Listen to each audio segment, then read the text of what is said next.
Abi faraka. Santa san keme. Ou mode ou nou kuluma sama ou abi douga histoire la. Ka foko telle année.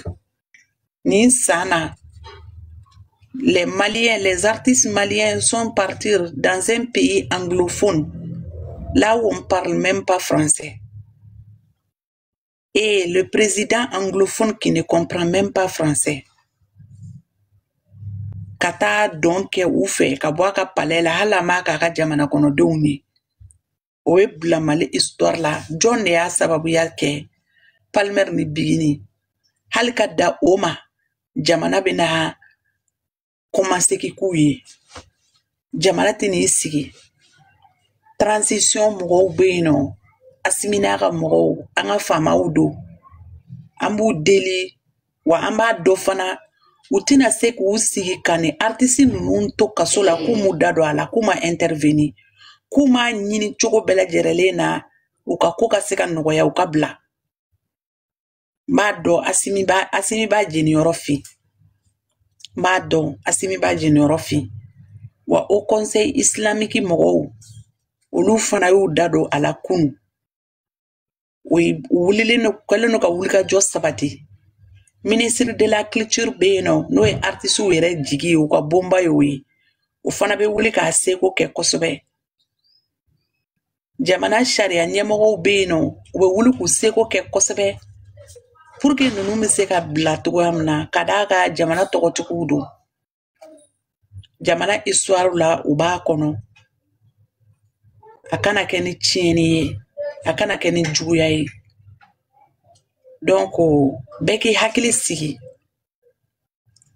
ala yi min da bogola semena aka dossier de la ala de sona kabita kasoyina wa ala yi kasoyin da bogola ka da kuminga o shita don ne mi flip mana ne ta don bigini yele ta kundo kasoka usa saya yede aka usa accident juguyi aka usa bana juguyi ala de ba don ni bigini kunyi pari kataka sigi ostandini keneka ala tumina min kala auto don ni to don donc ala ba do ko bi amanga te kata ostandini na bikanga soro bole o de aka here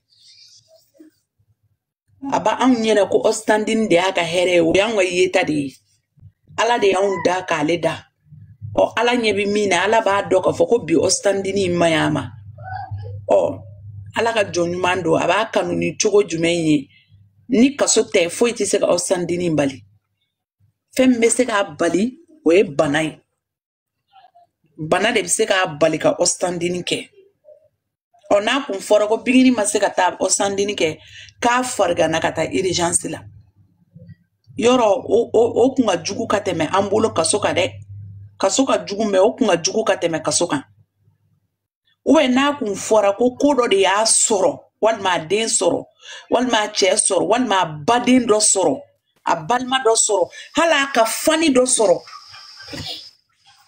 o kun se ka ostandini mbwama al na kun fora ka fani do sara abse ka kenere abse ka kenere ne ba misala ta nere ka na kun fora ko ne sara bigini kuteta ostandini ke ma foko wallahi ne ti se ka tan sike ka ostandini ke donc ala ba don ay kaso don aya bla kaso kono ka toro min kumbe kwa Mohamed ta dumuni ke ay fura mi o ma dumuni ke ti dako wuli ka ti dako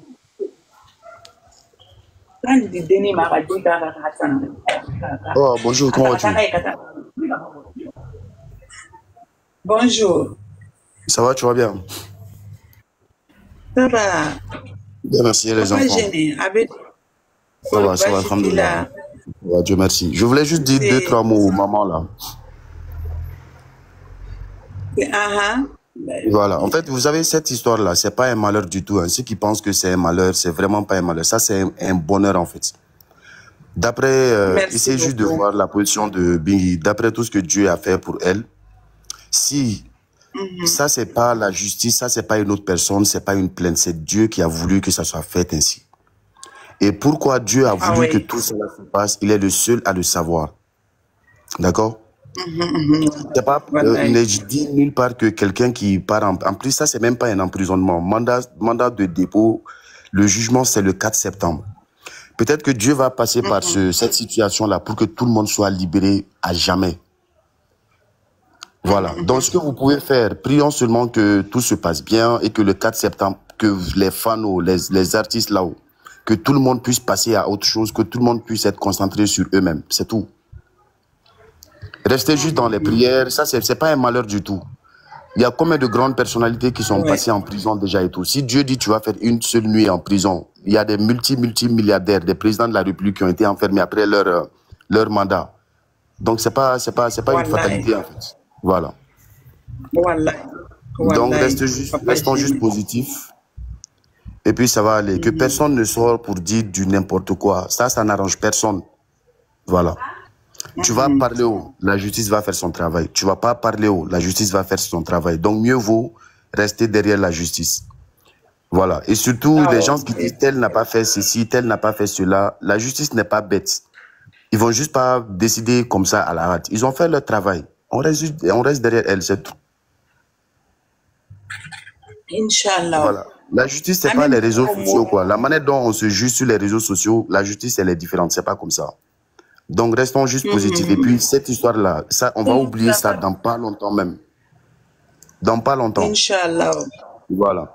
Inch'Allah. C'était juste, puis ça fait partie de son parcours, ça fait partie de son chemin de vie. Et puis voilà. Il faut juste savoir qu'il y a plusieurs vies dans une vie. On ne peut pas faire toute sa vie que dans le bonheur seulement. Il n'y a pas une seule personne sur terre qui a vécu ça. C'est-à-dire vivre jusqu'à sa mort. Toi, tu es dans le bonheur seulement. Ça n'a jamais existé. Même les prophètes n'ont pas vécu ça. Ni ala b'a ka jɔnɲuman fɛ a kɛrɛfɛ toujours a bɛ épreuve dɔ de d'i ma. Exactement. Pour que i bɛ se ka gɛrɛ ale ala la que ça soit tu es chrétien ou musulman. Exactement. Ni heure la i bɛ taga sɔrɔ fɛn fɛn ye gese de kanu ko chrétien don a bɛɛ lajɛrɛlen bɛ église kɔnɔ a bɛɛ b'a la ka seli a bɛɛ kɛlen don ka taa ala gɛrɛ a ɲɛ la fɛn fɛn tɔgɔ ko silamɛ a bɛɛ bɛ ka ala wele ni heure la donc ala mago ban an na an ka gɛrɛ ale la c'est ça nin dɔrɔn de b'a to an bɛ se ka gɛrɛ ala la sinon n'o kun tɛ foyi kun t'a to bi jumadɔnya in na ne b'a dɔn bigini kanubaga bɛ yɔrɔ o yɔrɔ la dɔw bɛ kariya ka misi faga k'a sarakati ka bɛn bi juma ma ko bigini ka bɔ kaso la dɔw bɛ kariya ka kuranɛ jigin ka bɛn bi juma ma ko bigini ka bɔ kaso la dɔw bɛ kariya ka saga faga ko bigini ka bɔ kaso la dɔw yɛrɛ bɛ dɛgɛw bɔ ka taa di silamɛw ma bon bolen yɛrɛ kɔnɔna na bi n'i y'a jateminɛ mɔgɔ dɔw bɛ bolen kɔnɔna na degun b'u kan bigini ninnu garasi kama mɔgɔw bɛ t'u visiter u bɛ jiw sɔrɔ k'a min ils mangent bien aussi dumuniw sɔrɔ k'a min o bɛɛ ala ka nɛɛma dɔ de ye voilà kan ye u ma quoi et Dieu a fait ça n'o aussi tɛ est ce que bigini ninnu yɛrɛ hakili yɛrɛ tun bɛ na jigin merci est ce que o hakili tun bɛ na jigin bolen na donc ala bɛ fɛ ka hinɛ dɔ ni nɛɛma lase kasodenw ma à travers dɔ ala bɛ u bila ka taa kaso kɔnɔ ka se mɔgɔ camanba de bɛ ka gɛrɛ ala la ni heure la mais ni bigini tun ma taa kaso kɔnɔ n'a sɔrɔla k'a tun bɛ ostandini na an si hakili tun tɛ jigin ala la bi malgré bi ye vendredi de ye dɛ walahi bilahi juma fajiri ka wuli ka seli ka i sigi ka suratu kafu kalan ou bien ka ala ko suma dɔn i bɛ taa sɔrɔ ni heure la bɛɛ concentrelen don na n ka teliya ka taa n ka baara kɛ n ka taa permission ɲini ka bɛn ni bigini ka ostandini heure ye na n ka teliya ka nin kɛ an ala bɛ fɛ ala ka jɔn ɲuman n'a bɛ fɛ k'i gɛrɛ a yɛrɛ la a bɛ fɛn dɔ kɛ dɔrɔn mun na i bɛ gɛrɛ ale la mun na i kan k'ale wele wagati min na an filɛ kalo min na nin ye kalo barikalen de ye n'aw ka kalo de ye nin ye nin ye san yɛlɛma de ye donc an bɛɛ lajɛlen bɛ ala deli kaso in kɔ ala y'a da min kama ala k'a falen hɛrɛ la ka d'a ma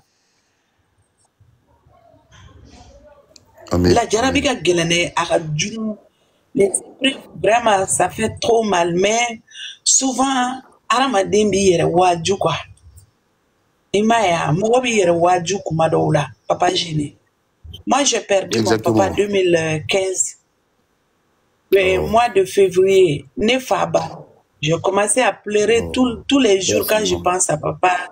Je pleure. Tous les jours, je pleure. Si j'appelle, ma maman était malade. Donc, tout le temps, je pleure, tout le temps, je pense à mon papa. Au même année, décembre. Tu vois, 10 mois seulement. Si tu vois, donc j'ai commencé à pleurer. 7 mois après, mon grand frère est décédé. Non. Tu vois? Mais c'est une dure épreuve, ça. Donc, Allah, mon grand frère et ses enfants, ils sont trop petits. Donc, il va dire, Allah ka masaya et fait de ye. Nako kabi la jarabi, il va kundi. Ni ma kun, abidore faraka. Merci beaucoup, Tuti. Abidore faraka. Donc, fika kundi, il va kundi, obligé. Ni ala imunda ibola ibakun. Papa, je n'imagine. Na soro la ko bigo.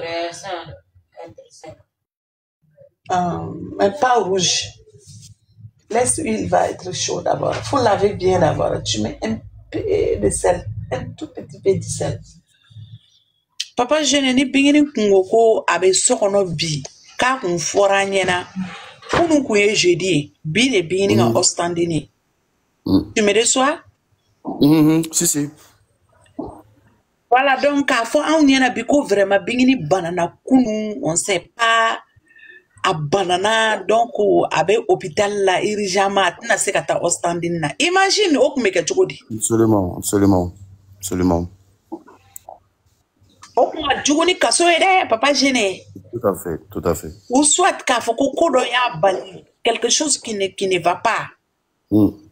Donc, ala ba do i jonga gere. Kasola den ala bi gere ayere la de ou. Exactement. Kasola den ala ka surun kojugu. La prison, c'est pas un malheur. Ulu bene ala ka surun. Donc, bela jarale aye yusu dara kasola après abora kasola akera chokoya mina Joseph. Exactement. Donc, beaye. Ame do ala ka kasola donc yusu ta nyogona yi. Amin. Kaso kofe madama. Kaso kofe masaya. Ani sangorota ni bunyani karama ala ka dama. Bingini be yoro mina bi. Bingini taramaga. Ne a fo beyana ngo bingini manata maga. Na bora yi. Ko ni taramaga nga jugo min tula ko ni sera ko be juga mu do be fara ni taka. Aga dusu atese ka ko ke aka ko ka nogo. Dade na ga makun anana do farala donc bingini me yoro mina bi ni bingini bora kasukono wallahi bingini bina boni ni manya wala mi bi korolen tini exactement parce que bingini nyeba la mogodo we bolen kono na yino we de ngolo bolen kono na parce que mogo mununga manda uka jan bu chouto to ka to visiter quoi nous ka furula Anyeba la ulu de ngolo ino buka dumuni buka fen bebe wi yere buka tara bu hali baraw ke bolola baraw ke no be fero ke no febe ulu ba nyene maya bebe kaso kono yi bingini mina amena experience ba de soro akono na exactement experience ba de soro akono na connexion be ka munu quoi mais meni donc am se la mi fodoro am se ka do okay kanga mokorobaw hakili voilà ka fu nyana ko ni ala sona ma abi nyene bo uka jega do oke abi nyene bo ni ala ka je bi la les sages tu as tout dit. Comment le sage, bonjour.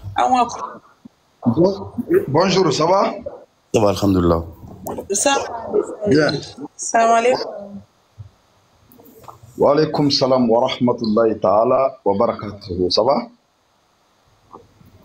Ça va, alhamdoulilah. Bah.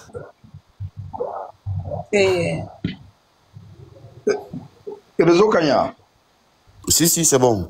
Ah ouais, il y a un problème là. D'accord. Aïe, tu m'as dit que je suis mais d'abord. Ok. Oh, tu as tout dit. Hein. Donc, comme on disait tout à l'heure là, vas-y, avant. Vas-y, papa. Non, vas-y. Vas-y. Voilà, donc je disais, comme on disait tout à l'heure là, la prison n'est pas une c'est-à-dire, tu sais, il y a plusieurs vies dans une vie, il y a plusieurs étapes dans une vie. C'est-à-dire, si tu n'es pas fort mentalement, dire que la star est, voilà, abolée, tu vas déprimer déjà et consort, non. C'est que toi, tu ne connais pas Dieu. Chaque situation, que ça soit en ta faveur ou pas, il faut remercier Dieu. D'accord? Et dis-toi seulement qu'elle ne va pas mourir là-bas. Ce n'est pas la fin de sa vie. Écrivez ça quelque part. Après cette histoire de Bolé, vous allez voir, vous allez entendre quelque chose sur Biggie que vous n'avez même pas imaginé. Assalamu alaikum. Wa alaikum salam.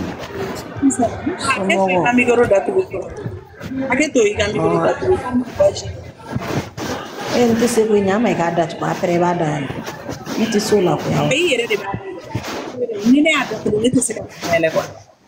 Iere ba banga da ele, iere ba da ele.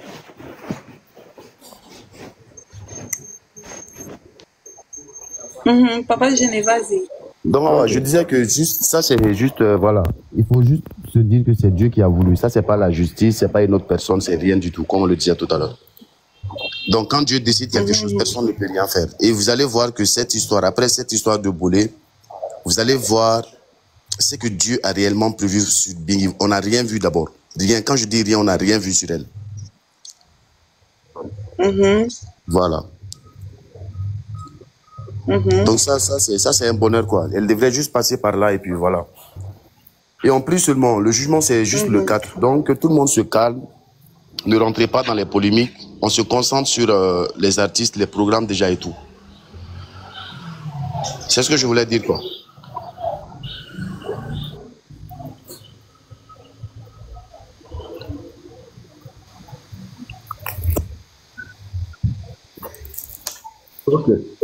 Ok. Ouais. T'es flaf la fois. Never be that damn than it do we follow.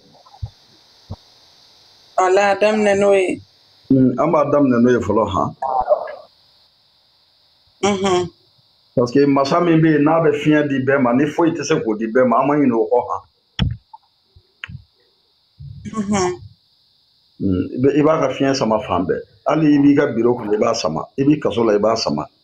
Iba kenema iba ale ka fia sama. Ite se ko ba amba dam. Wallahi. Namba ka dugolo fana ka ha. Do amba dam na no ore bismillahir rahmanir rahim. Kasoli ke ka Muhammad sallallahu alaihi wasallam kishin ne ma baye.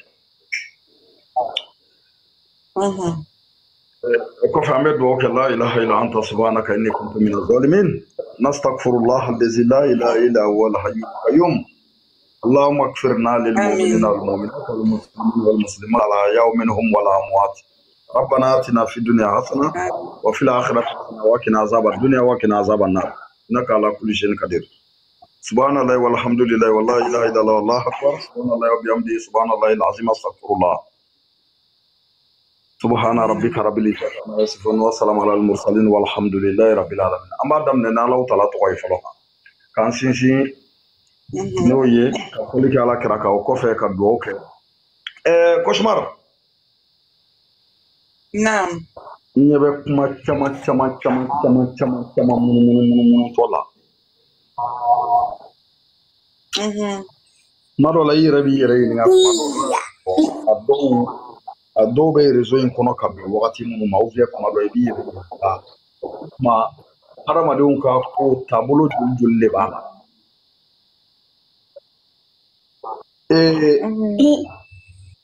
Johnny be kuma la yi manga me ga do fen ko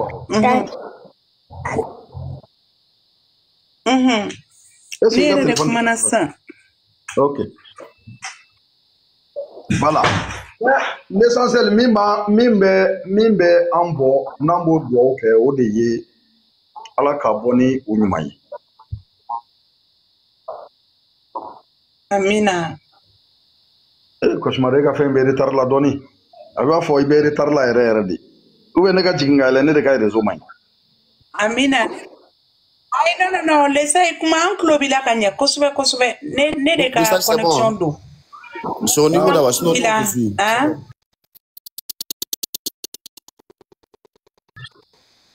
Ok. Donc ambe do ke ala ka bono nyumai.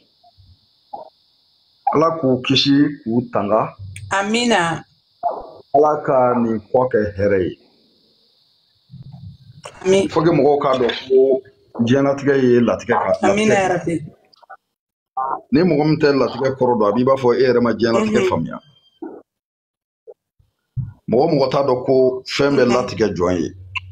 Abi ba fo e ma dianatige fam. Ni latige te den te bangi yoro be ki ta ka sa kwa. Oh. Ni latige te den ta ma to ta. Ni latige te den ma to ta. Donc enfin a bébé latige en kono amba bla latige mina ko. Wallahi. Tangara ma de ma sai makla.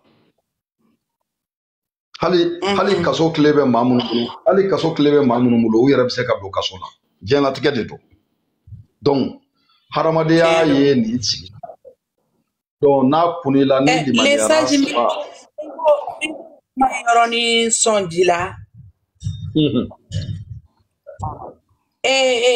mɔgɔ min bɛ fɛn MCA fɛngɛ na bɔra journal la bɛɛ lajɛlen y'a ye san joli ale de bɛ MCA fɛngɛ na quoi ɲɛmɔgɔya la je pense que directeur wa bɛ mun ne n'a bɛ kaso kɔnɔ ye a bɛ kaso la u ka syndicat in koyi voilà MCA da la mɔgɔ min bɛ baara kɛ san joli mena misali di ma dɔrɔn nɔgɔya kɔnɔ dɔrɔn o yɛrɛ ni taara ye dɔrɔn o ye exemple dɔ ye mais mena misali di ma mais an ka jamana yɛrɛ ministère de justice kɔrɔ fo ka taa se a kadiri caman ma hali bi u tɛ kaso la président kɔrɔw ma kaso kɛ yan wala u y'a kɛ mais pourquoi ni dɔ ka kaso n'o bɛ kɛ i b'a fɔ ko i b'a fɔ non lakarila de ou bien fɛn dɔ kiri n ko nin ye yɛlɛko kumaw de olu ye yɛlɛko kumaw de ye ne y'o mɛn i da dɔrɔn fɛn hali minnu bɛ fanga la bi sini u t'u laban dɔn hali minnu yɛrɛ b'a la bi u t'u laban dɔn sini parce que tant que i bɛ balo la garantie t'i bolo don dɔ k'i yɛrɛ tɛ don kaso la o danfɛn tɛ yen wallahi o ye tiɲɛ o danfɛn tɛ yen tant que i kɔni bɛ balo la garantie t'i bolo wa n'i sara fɛnɛ yɔrɔ kaburu o kaso ka jugu a bɛɛ parce que fenêtre t'o la i y'a faamuya b'a la da t'o la i y'a faamuya b'a la yɛlɛma cogo t'o la donc kaso yɛrɛ da ye kaburu ye o wallahi ala mais mun b'a ban mun de b'a bɛn mɔgɔ ma limaniya cɛ ni hadamaden limaniyara dɔrɔn fan bɛɛ ye kɔrɔ ye ni hadamaden limaniyara fan bɛɛ ka ɲi ni hadamaden limaniyara alhamdulilayi rabbil alamin wallahi tiɲɛ don yafa ma yashaw ala bɛ fɛn kɛ min y'a ja han wallahi ala bɛ fɛn kɛ min y'a ja fo maaw k'o faamuya ni fɛn fɛn da n'i bɔgɔ la hali minnu da b'a piyɛn na tant que u ma sa u ma kisi kaso ma dɛ olu yɛrɛ b'a dɔn k'u bɛ taa kaso la e min da b'a piyɛn na n'i bɛ ka dɔ ka kaso ta k'o kɛ nisɔndiya ye ne ka objectif tun ye fo karisa de ka don i ka objectif kun fana ye min kun fana dɛmɛli o fana bɛ kaso la o e y'o bali ya a banna est-ce que i sera k'o fana bali a ka objectif t'o dɛmɛni ye dɛ a t'o yɛrɛ fɛ wallahi a bɛ min fɛ o bɛ yen o ma don n'i ka objectif de dɔ ka don kaso la e ka laɲini kɛra o min ye i yɛrɛ ye min kanu o m'o bali ka don wa diɲɛlatigɛ bɛ tan de Cauchemar ni tɛmɛnen kɔfɛ n bɛna min fɔ n bɛna message min passer Cauchemar n bɛ fɛn dɔ f'i ye il est temps Maliens anw Africains il est temps an ka hinɛ an yɛrɛ la bunahadamaden ko ni plenty koni plenty akoyin be ka do an ka système kono a be ka do an ka système kono et pourtant an ka makoro mun me kana kuno asimi digi kuna sini jeudi no ouais maintenant j'arrive an ka makoro ye fɛn caman dilan ka bila non ne ti don fanga ka hukumu fɛn ninnu kɔnɔ non mais hadamadenya sigi fɛn dɔw kun b'an bolo yan ala olu dilan k'o d'an ma a ye ko caman kunbɛn pour que an ka se ka bi sɔrɔ kanimeyaw kun bɛ yan buranyaw kun bɛ yan i y'a faamuya b'a la solomadenw ɲɛmɔgɔw kun b'u la pour que k'u entraîner hadamadenya la kamelenkuntigiw kun bɛ ka kamelenya entraîner musoya la musokuntigiw kun bɛ pour que musoya bɛ se ka encadrer ka ɲa sinankunyaw kun bɛ yen waaleykum salam prêtre ça va sinankunyaw kun bɛ yen nɔ kosumari fɛn caman bɛ yen minnu bɛ yen n'an ka maakɔrɔw y'a don an ka hadamadenya n'an ka sinjiya kana tiɲɛ kosumari ni bi tɛ i bɛ nin tigi ka micro kɔlɔsi kosumari ni bi tɛ c'est très a ka micro kɔlɔsi sinon mankan b'a kɔrɔ voilà ni bi tɛ i kun b'a ye c'est très aral an ka jamana in kɔnɔ ne ni wagati laban ninnu tɛ ni diɲɛ wuli tile min nalen filɛ ni sugudɔn tile min nalen filɛ n t'a sugudɔn tile min jɔlen filɛ an dala n'o kun tɛ adamaden kun ka gɛlɛn recours de a bɛ ɲɔgɔn sɔrɔ fanga la parce que ni fanga donni ni diɲɛ maa cɛ kosumari hadamadenya banna pewu maa y'o f'i ye o mɔgɔya bannen o ye mɔgɔ m'o f'i ye o n'i n'o tigi tɛ se ka hadamadenya kɛ hali n'a kɛra a bɛ kɛ hɛni kan musalaya de bɛ se ka kɛ nka mɔgɔya banna pewu. O ye tiɲɛ ye. Fɛn min bɛ hadamadenya ban mɔgɔw ni ɲɔgɔn cɛ mun de la o kelen n'o bɛɛ la dala gɛsɛ ye hali n'i ye min fɛn dɔɔni plainte i mana min fɛn dɔɔni n bɛ nin don kaso la i mana min fɛn dɔɔni hadamadenw yɛrɛ tɛ se ka fɛn kɛ n'an tɛmɛna nin kan an bɛna ɲɔgɔn sogo dun de ya.